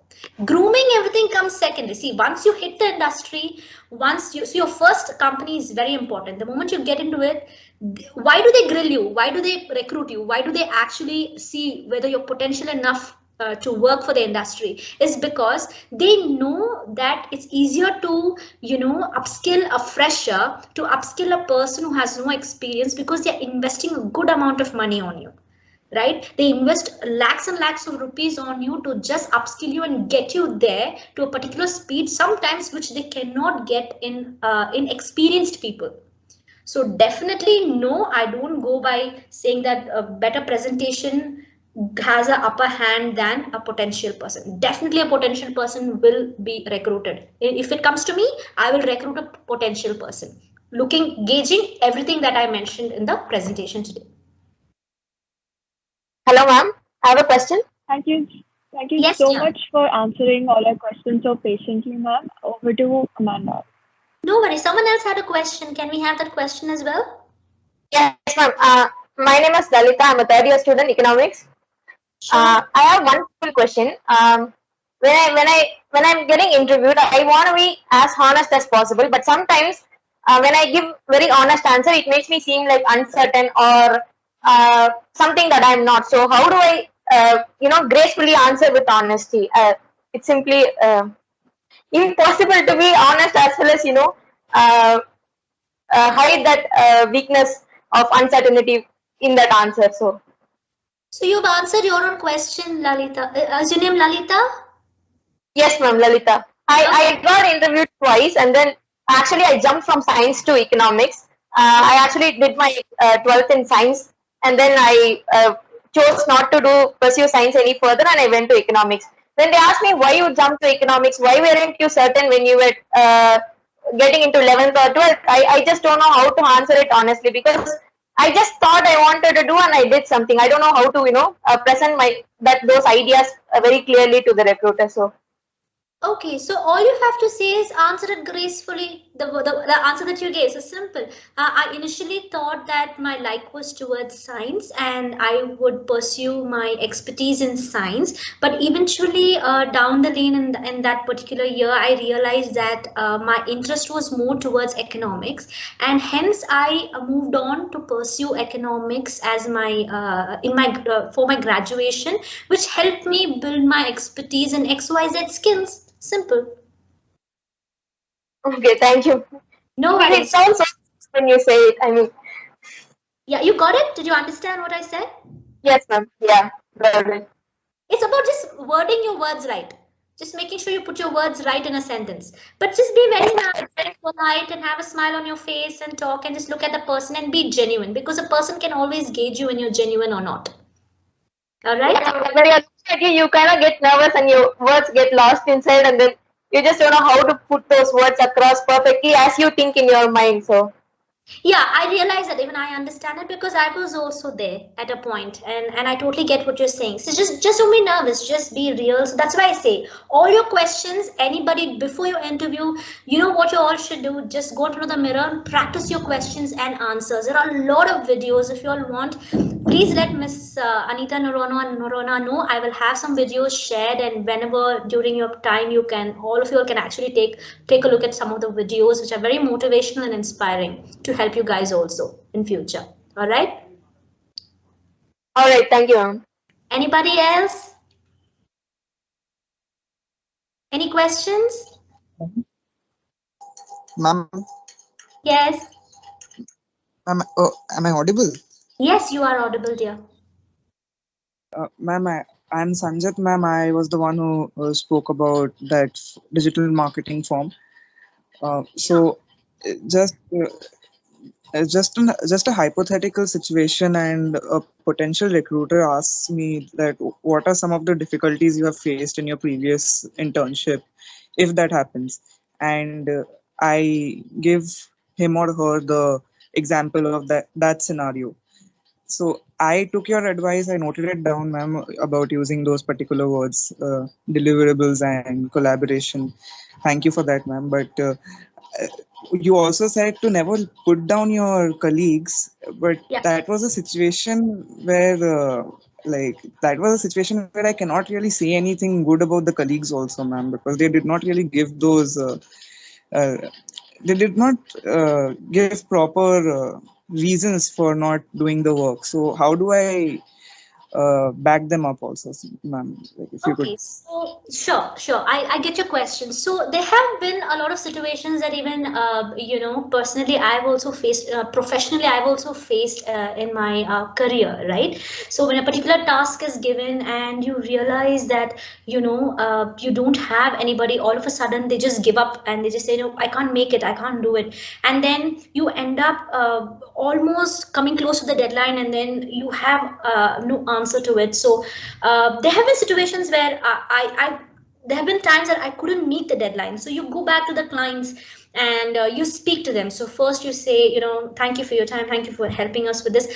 But you know what has happened? There was a situation. So you have to create a situation. That's what I'm saying. So you already have a situation. How you word the situation is important.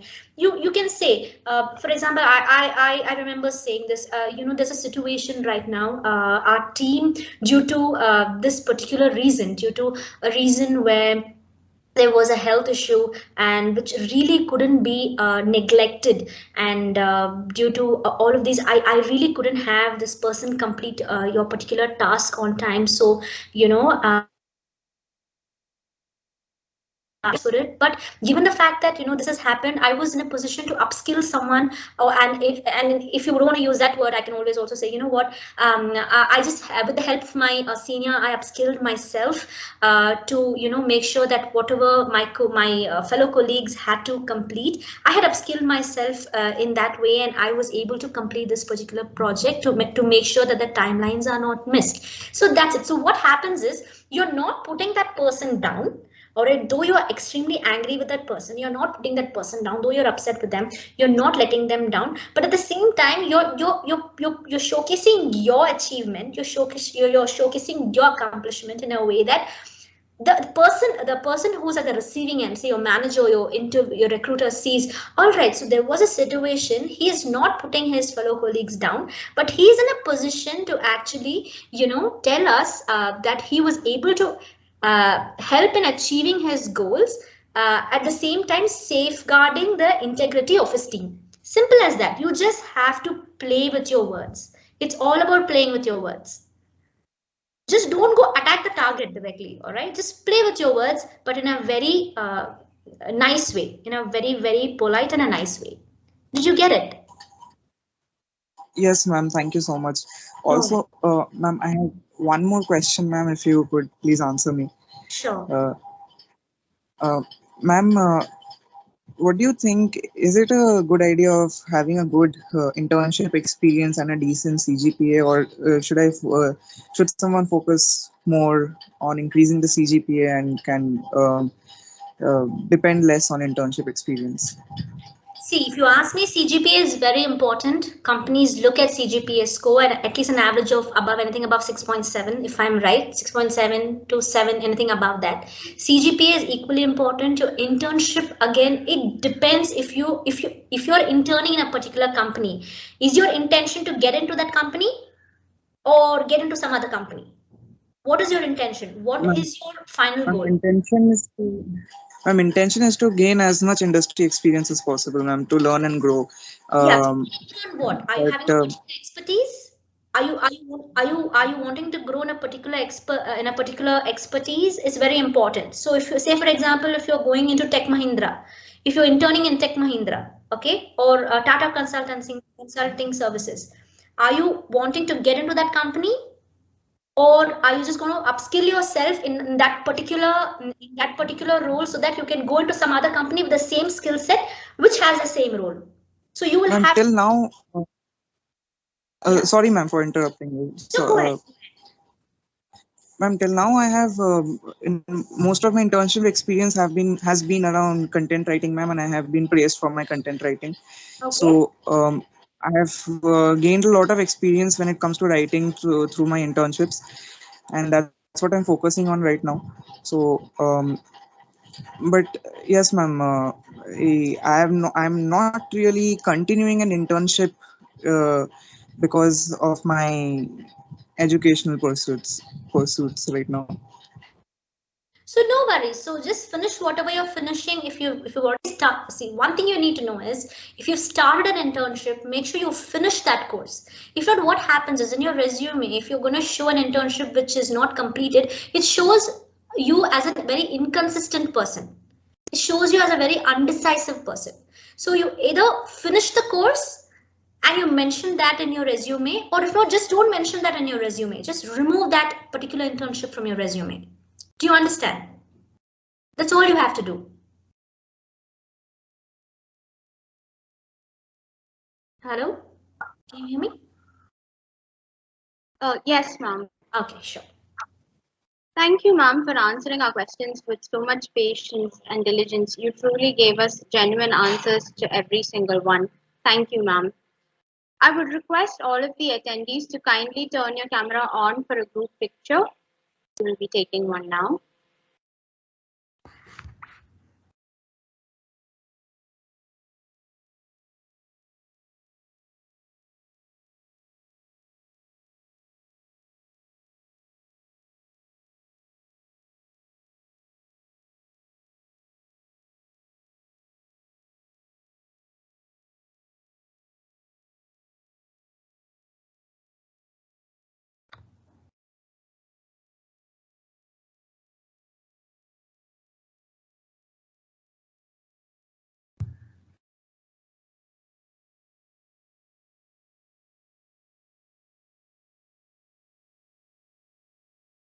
Thank you, ma'am.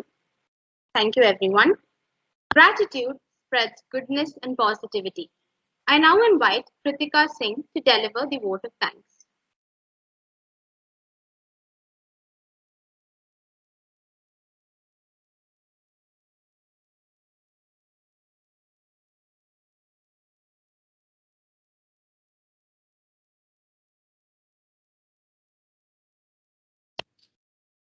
Am I audible, ma'am? Yes, you are. Go ahead. A graceful and warm good afternoon to the honorable guest speaker, faculty members and students.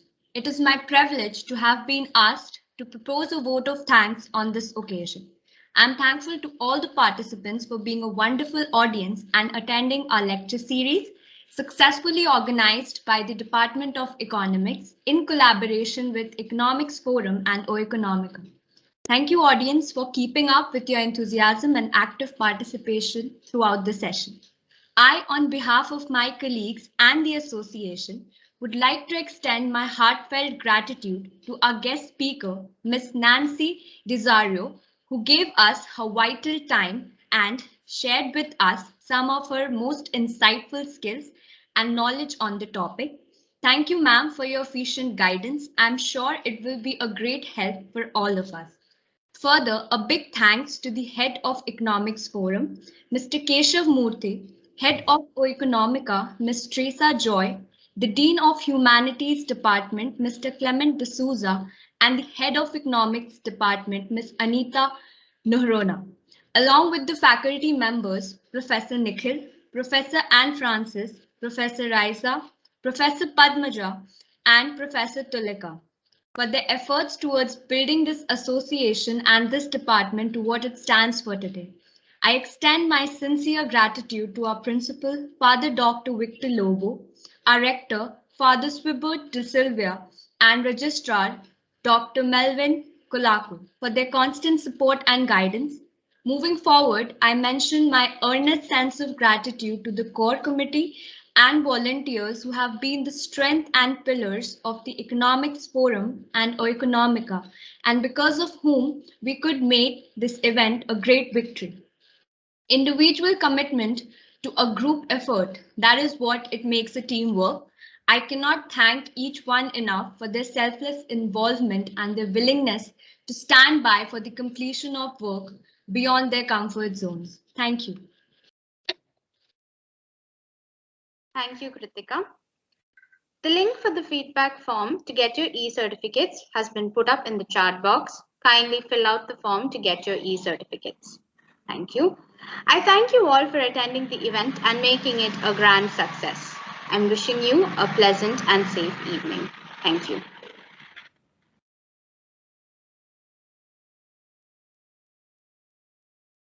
Thank you